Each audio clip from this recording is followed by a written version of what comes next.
This is a listener-supported show, and I want to thank everyone who has contributed to the ongoing production of the Lesbian Romantic. Thank you so much. A special thank you to the people who support me recurringly, because thanks to you, I can plan ahead and make sure I can produce the next episode.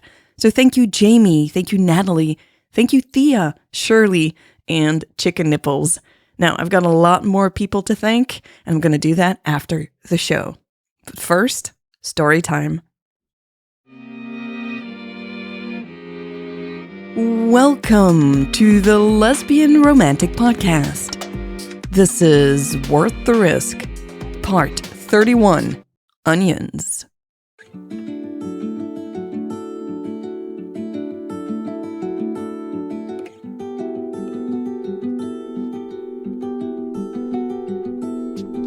Can you hand me the towel, please? Jasmine asked. Raven looked up from her phone, frowning. What? Her sister pointed at the white and blue striped towel lying on the counter. The kitchen towel? Oh, right, Raven said, scratching her cheeks. This was the third time Jasmine had asked her something when she wasn't paying attention. That happened often lately. Raven was having a lot of trouble being in the moment. This had always been a bit of a problem, much to the chagrin of her family. But in the past, Raven had been distracted by work. Wherever she went, her email inbox had gone with her. Now, even her job couldn't keep Raven's attention. No matter how hard she tried to lose herself in her work, she simply couldn't. Something was different since she got back from Europe 3 months ago. Of course, being a sales representative had never been what she really wanted to do in life. It was a means to an end. She happened to be good at selling software, and the money was excellent. The idea of using that money for better things was what had kept her going all these years. The prospect of investing in a company that would make the world a better place had given Raven a tremendous energy boost. Now that Bart had turned out to be a con man, and the deal had fallen through, Raven had lost her sense of purpose. Here you go, Raven said as she handed her sister the towel. Jasmine arched an eyebrow before drying off the knife she had just cleaned. Raven shrugged off her sister's gaze and asked, "Can I help?" "With that absent head of yours?" Jasmine snorted. "No thanks, we'll end up in the ER. Grinning, Raven teased back. "I have a doctor right here, don't I?" "Right," Jasmine replied. "A doctor who likes to enjoy her time off. I don't need another patient in this house." Raven sat down on one of the chairs around the kitchen table.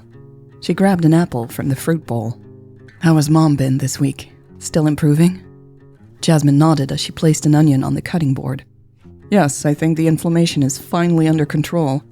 She's at a friend right now. I'm happy to see her going out again." "That's great," Raven agreed, leaning back in the chair and rubbing the apple on her shirt. "That's really great," she repeated. When she came back from Belgium, her mother was stuck in bed. She could hardly move from the pain. Jasmine had had to cancel patients to be able to take care of her, but hadn't admitted this to Raven until she had come back. Raven was happy she had come home to help. Taking care of her mother had distracted her from thinking about Natalie. It was hard to check your phone every minute when you were busy cooking, cleaning, and changing the bed sheets, after all. That distraction had been a really good thing because Natalie had never replied to Raven's messages. For days, Raven had held on to the hope that she would at some point, but no reply had ever arrived. Now, months later, Raven felt bitter about how they had parted. She knew she had been the one to storm off to the hotel and then had gotten on a plane the next day.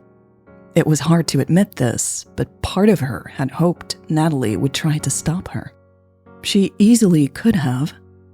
After Raven had decided to go home, her anger had evaporated. The prospect of not seeing Natalie again, maybe forever, had made her forget about why she was angry in the first place. And so she had texted her. She had found a room at another hotel for her final night in Belgium and had let Natalie know where she would be staying. Only then had she called Bart to tell him the deal was off. After that, she had waited. Raven had waited for Natalie to call her all day, then all night, and finally, she had waited at the airport. Raven had even looked over her shoulder at the check-in, hoping to see Natalie run toward her like in a movie scene. "Raven?" Jasmine asked. She waved her hand in front of Raven's eyes. Raven was pulled from her thoughts. She blinked a few times. Her eyes were stinging from the onions Jasmine was chopping up. Jasmine put down her knife. She wiped her hands off on the towel before sitting down on the chair next to Raven. She met Raven's eyes and frowned. "Sis, are you still pining over that girl in Belgium?" "What girl?" Raven replied, even though she knew it was absolutely ridiculous. Jasmine laughed. "Oh man, you're such a baby sometimes." Raven couldn't help but laugh too. Her sister had a point. "I'm not pining," she said, still chuckling. She didn't sound very convincing. "Right. You just stare into space like someone stole your puppy." "What?" Raven laughed again. "That's awful. Why would you say that?" Jasmine patted her on the leg, grinning. "That's how miserable you look." Raven took a deep breath. "Yeah," she said slowly. "I guess I have been pouting."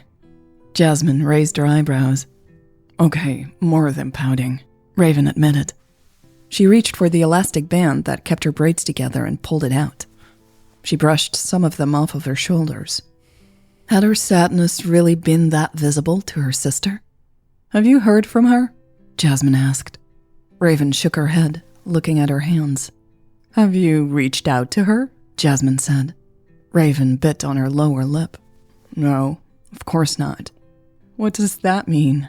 Jasmine probed, squeezing Raven's leg. "I sent her messages and she never replied. I'm not going to bother her with more messages," Raven explained, her throat increasingly tight. Jasmine sighed and crossed her legs, resting her elbow on the table. "You mean the messages you sent while you were still in Belgium?" she asked. Raven nodded. "You can't really blame her for not replying to those," Jasmine said. "I mean, you let her know you were leaving out of the blue. What was she supposed to do? Try to stop you?" "Of course not," Raven said loudly and felt her cheeks heat up. "So neither of you got in touch after you bolted," Jasmine said, sighing. "Hey, I didn't bolt," Raven said, straightening and frowning. Her sister huffed. "Yes, you did." Raven shook her head in disbelief. "You told me to come home." "I did no such thing," Jasmine answered. "I asked you why you didn't come home because you said you weren't okay. You are the one who decided to leave." "I can't believe this," Raven said. "Don't hide behind Mom and me, sis," Jasmine continued. Her eyes were soft, but her voice was clear. "You chose to end this relationship the way you did. And it seems to me you don't feel good about how things went down." Raven got up abruptly, shoving the chair aside. "This is bullshit." Jasmine raised her hands in the air. "I'll shut up before you run off here too." "What?" Raven gasped. She put her hands on her side. "What the fuck are you saying here?" "Just that you tend to run away whenever things are hard," Jasmine said, still holding her hands up. Every fiber in Raven's body wanted to walk out of the door and get away from her sister. If she did, she'd prove Jasmine right, though. Her nostrils flared as she considered her options. "Sit down, sis," Jasmine said softly. Raven took a deep breath. Her chest felt tight. She glanced around the kitchen. Finally, reluctantly, she lowered herself back onto the chair. She picked up the apple and rubbed it again. "I love you," Jasmine said. This surprised Raven. She swallowed with difficulty before looking up. "I love you," she croaked. "I want to see you happy," Jasmine continued. but I feel like you're self-sabotaging at times. Like you're afraid that you'll get hurt if you allow yourself to be happy again. Are you a psychologist now? Raven thought, but managed to keep it to herself. She knew she was being childish. Plus, the stirring in the pit of her stomach told her Jasmine was onto something. Ever since you came back from Belgium, you seem even unhappier than before, Jasmine said. Raven crossed her arms. I wasn't that unhappy before, she mumbled. Yes, you were. You've been unhappy since you and Zara broke up. Raven rolled the apple around in her hand. Tears prickled her eyes. Then you decided to invest in this company in Belgium, and you were all about that, Jasmine said. You didn't want to listen to us when we said you might be moving too fast. It was like you needed a distraction from your pain. Right, Raven sighed, more as an acknowledgement that she had hurt her sister than actually agreeing with her sister. Am I totally off the mark here? Jasmine asked after a long silence. Raven pressed her lips into a thin line as she tried to fight back the tears. Hey, Jasmine said and moved her chair a bit closer to Raven's. She grabbed Raven's hand and ran her thumb across the inside of her palm. Why don't you just let yourself cry for a change? Frowning, Raven met her sister's gaze. The warmth in Jasmine's eyes made her last defenses crumble. Come here, Jasmine said and wrapped her arms around Raven. Let it all out. An immense sadness expanded in Raven's chest. It was like Jasmine had opened the tap to an overflowing reservoir of tears. She cried in her sister's arms until the pressure disappeared. Jasmine held her the whole time, kissing her head tenderly. Doesn't that feel better? Jasmine whispered after Raven had been quiet for a minute. It does, Raven admitted, wiping her cheeks. Jasmine reached over the table and pulled a tissue from the box. She handed it to Raven. Thanks, Raven said and used the tissue to clear her nose. It surprised her how much lighter she felt. Now, Jasmine said, how about you sent that girl in Belgium a message? The least you can do is try to get closure for the both of you. Raven shook her head and rolled her eyes. Her sister was relentless today. Still, she nodded. Yeah, maybe. Jasmine hummed and got up. She stepped back behind the counter and picked up the knife. There were more onions to chop for dinner. Think you can handle a knife now? Raven grinned slowly. I think I can.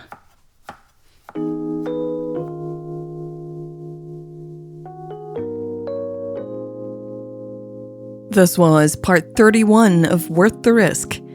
And like I said, I want to thank a lot of people. Let me start with Delisa, Queen of Paradise. Thank you so much for supporting my work. Thank you, Amber. Thank you, Macy. Thank you, Annie. Thank you, Patricia. Thank you, Marie-Hélène. Thank you, Charlotte, Ariana, and The Dash. Thank you, Emily, Matthias, Kat, Valerie, Sven, and Kat.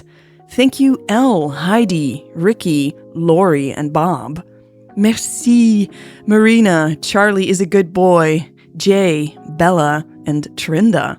Thank you so much, Reed, Serena, Nairi, Jennifer, and Sandy. Thank you, Antonia, Ray, Erica, Adam, Ursula, and Lou. Thank you, Danku, Irene, Pernil, Madison, Kathy, and Sue. Thank you so much from the bottom of my heart, Miss Lady Lily, Anto, Sandy, PB, Becky, and finally, thank you, Stacy. Your support really does mean the world to me. Thank you. So this was the first full episode I recorded in my new space. I'm not quite happy with how it sounds just yet, but I'm going to keep, trying and improving.